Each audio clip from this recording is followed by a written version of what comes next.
Државниот пазарен инспекторат во периодот од 20 до 26 јули спроведе вкупно 518 инспекцијски надзори на целата територија на државата, при што беа издадени 210 прекршочни платни налози во вкупна вредност од над 3,5 милиони денари.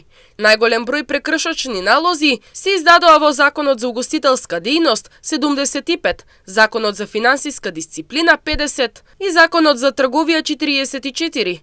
Во текот на контролите биле извршени надзори и по повеќе други закони, меѓу кои Законот за заштита од пушење, Законот за метрологија, Законот за заштита на потрошувачите, Законот за занаетчиство, Законот за туристичка дејност и Законот за градежните производи. За дел од надзорите не биле утврдени неправилности, поради што не биле издадени прекршочни налози. Инспекторите изрекли 26 опомени, пошто во наредниот период ќе бидат спроведени контролни надзори за да се утврди дали субјектите ги отстраниле констатираните недостатоци.